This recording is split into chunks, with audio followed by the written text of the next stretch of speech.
anggota DPRD DKI Jakarta. Ini yang benar. Beliau telepon saya, janji mau ketemu hari ini, ditepati dan bertemu dan disampaikan hal-hal yang bermanfaat, yang tepat.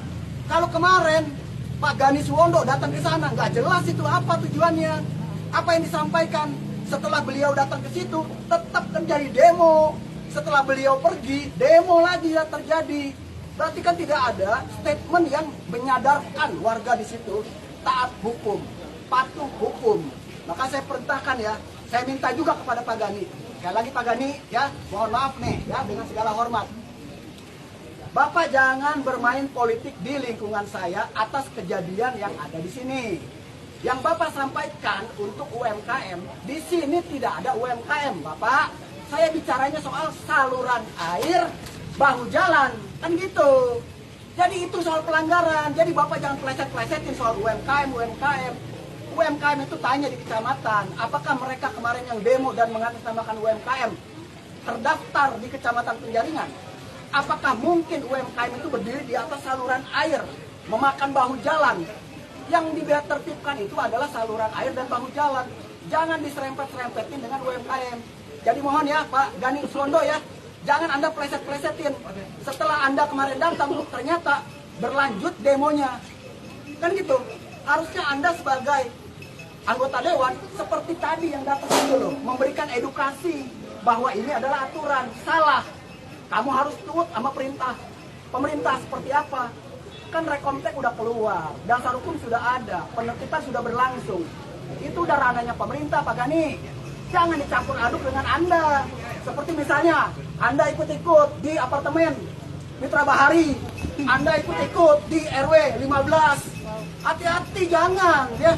Jangan Anda terlalu merangsek ke dalam pengurus-pengurusan RT RW di lingkungan kami, Pak Gani ya. Ingat itu, Riang Prasetya, Pak Gani ya. Itu loh, jangan Anda suka-suka. Ya, demikian penyampaian saya. Terima kasih. Terima kasih. Ada pertanyaan? Ada. Pak, terkait video viral yang Ya. banyak beredar di media sosial itu bagaimana Pak? Iya Pak. Oke, jadi gini. Dalam segala satu situasi, yang pasti gini ya, saya harus yakinkan ini kepada semua yang hadir nih ya. Merah putih saya, NKRI saya ya. Kalau urusannya udah kepada negara, kerugian negara, saya pasti turun. Ya, apalagi saya tahu. Kan gitu. Tapi ingat, dalam hal kita bertindak untuk kebenaran, pasti ada perlawanan. Dari siapa? Dari orang-orang yang melanggar hukum, dari orang-orang yang melakukan pelanggaran. Saya bertindak atas nama kebenaran, pasti ada perlawanan. Sehubungan dengan yang viral kemarin, yang terdahulu, itu kejadian tahun 2018, di mana di dalam satu lahan, itu pengen dikuasai sama warga sekitar. Itu lahan negara. Mereka tidak punya kewenangan, mereka tidak punya legalitas terhadap lahan negara itu. Namun demikian, saya peduli dengan apa? Dengan kondisi di lingkungannya. Lalu saya membangunlah itu prasarana untuk olahraga dan sudah tersedia. Tapi kalau warga di sekitar mau menguasai lahan itu, ya nggak bisa dong. Itu kan lahan negara, bukannya lahan warga. Jadi jangan dipelintir. Saya tidak pernah diintimidasi. Waktu kejadian di video itu kejadian waktu di Pluit. Berbeda ya dengan kejadian yang di sini. Ya, jadi saya konfirmasi kembali ya. Video yang beredar belakang-belakangan ini tentang intimidasi terhadap saya atau persekusi terhadap saya tidak ada hubungannya dengan kejadian yang ada sekarang ini tentang saluran air dan bahu jalan. Itu kejadian di tahun 2018. Itu loh ya, bukan di tahun ini ya. Ya, saya bela untuk kepentingan negara karena itu tanah negara, Pak. Itu tanah negara, Bapak, bukan tanah warga. Kalau memang itu tanah warga, ya saya bela warga dong, Pak. Kalau tanah negara, ya saya bela negara. Kan begitu. Kayak sekarang nih, jelas-jelas ini tanah negara, lahan negara, prasarana umum. Ya, saya pasti bela negara. Tapi kalau besok-besok ada warga saya, siapapun, misalnya ini, Mitra Bahari, ini, RW 15, ini kan pribadi, warga kan. Bila mana dia intimidasi, persekusi, atau dizolimi, ya saya juga nggak diam. Gitu loh, saya pasti bantu, kan begitu. Pak, warga kan menempati lahan tersebut sudah lama. Adakah oknum-oknum dari kecamatan atau pemerintah setempat yang terkait dengan kepengurusan warga untuk menempati lahan ini gitu Pak. Maksudnya yang mana nih? Ya, itu yang lahan yang seperti Bapak tadi sebutkan itu. Oh, yang lahan kemarin Iya, itu. iya. Oh, gini. Kalau untuk lahan yang kemarin sebelum tahun 2018 itu, saya rasa saya tidak berkomentar lagi karena apa? Itu sudah ranahnya pemerintah dan itu sudah ada pengesahan dan legalitasnya. Jadi, kalau saya ungkit lagi, kalau saya bicara lagi percuma, toh sekarang sudah berjalan. Fasilitas untuk olahraganya tetap ada. Fasilitas air petra untuk lansia juga ada. Lalu warga di sekitar mau protes apa lagi? Itu bukan tanah kalian, itu tanah negara, itu ya. Mesti jelas itu.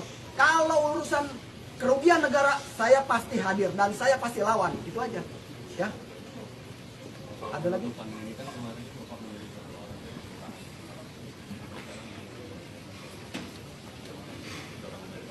Oke, yang soal?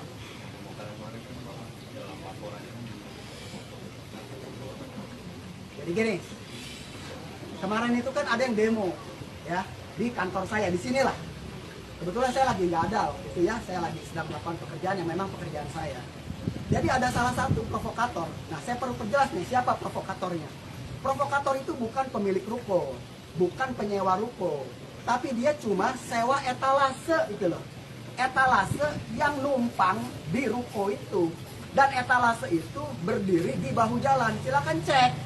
Lalu kok dia memimpin demo dan demo ke saya, hubungannya apa? Membawa-bawa nama UMKM. Ingat lagi sekali lagi yang demo ya.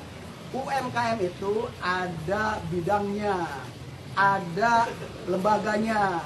Jadi harus ada syarat-syaratnya untuk dikatakan namanya UMKM. Jadi Anda nggak boleh sembarangan ngomong UMKM. Kalau saya tanya balik, apakah Anda terdaftar sebagai anggota UMKM tingkat kecamatan penjaringan? Apakah Anda menempati tempat untuk usaha di tempat yang benar sebagai UMKM? Itu pertanyaan saya. Dan apakah Anda melaksanakan kewajiban-kewajiban Anda sebagai yang mengaku UMKM? Kan itu. Jadi kalau Anda berdiri di saluran air, makan bahu jalan, terus mengatasnamakan UMKM, demo di sini, artinya Anda kurang cerdas, ya, kurang terdidik Anda, ya. Saya tegaskan lagi, Anda kurang cerdas, Anda kurang terdidik, ya. Makanya demo tanpa konsep, tanpa dasar hukum, ya. Bukan demo kemarin itu, pemaksaan namanya. Kalau kalian tidak ada dasar hukum untuk demo, itu ya saya sampaikan. Ada lagi? Terkait kasus dengan Gani gimana? Oke, terkait dengan Gani tadi saya sudah sampaikan. Untuk saudara Gani, ya, Anda sebagai anggota Dewan ya, DPRD DKI Jakarta, jangan bermain politik di lingkungan saya. Jangan bermain politik, mempolitisir kejadian yang ada di lingkungan saya. Anda adalah seorang dewan, Anda pasti seorang terpelajar, terdidik, ya kan? Anda harus punya etika. Anda boleh saja datang ke sana, tapi Anda juga harus datang ke saya juga. Jangan Anda datang ke sana, tidak datang ke saya. Tiba-tiba setelah Anda pergi, mereka demo lanjutan. Lalu apa yang Anda sampaikan ke mereka? Ingat, Gani, ya, ini udah ranahnya pemerintah, ngerti nggak? Ranahnya pemerintah. Kamu udah bukan lagi kapasitasnya. Udah tinggal eksekusi itu jalan. Jangan kamu memperkeruh keadaan. Jangan bermain-main di air yang kotor. Itu pesan saya buat kamu ya, Gani. Makasih. Harapan untuk Bapak sendiri seperti apa, Pak? Hah? Harapan. Harapan saya Oke. dengan kejadian ini ya. Ya. Pertama, tingkat kelurahan dan kecamatan seluruh Indonesia ya. Nggak perlu dapat laporan dari warga, nggak perlu dapat komplain atau protes dari warga, apalagi tunggu viral. Kalau memang di lingkungan kelurahan ada, di lingkungan desa-desa ada pelanggaran terhadap lingkungan, mau langsung turun. Jangan Anda mungkar terhadap kewenangan Anda. Anda itu jadi pejabat kan disumpah, ya kan, demi Tuhan Anda, kan begitu kan? Jadi jangan Anda melakukan mungkar dengan kewenangan. Kalau ada pelanggaran ditindak, jangan didiemin. Akibatnya kayak di lingkungan saya ini, gitu loh. Jadi harus jelas itu, ya, harus diperhatikan. Ini momen yang paling baik. Dengan kejadian ini, semoga saja harapan saya ya, ini jadi momen yang pas untuk pembenahan di tempat-tempat yang memang rawan terhadap pelanggaran, khususnya di DKI Jakarta. Ini momen yang paling tepat. Jadi jangan kejadian di lingkungan RT 11 RW 03 ini hanya sesaat, hanya sementara, hanya hangat-hangat kuku. Jangan, gunakan momen ini untuk pembenahan di lingkungan seluruh. Indonesia, khususnya di lingkungan DKI Jakarta. Jadi jangan ada pembiaran. Mereka selalu ngelawan RT-nya, karena apa? RT nggak punya kewenangan, RT nggak punya kuasa. Giliran yang punya kewenangan saya laporin, diem aja, pura.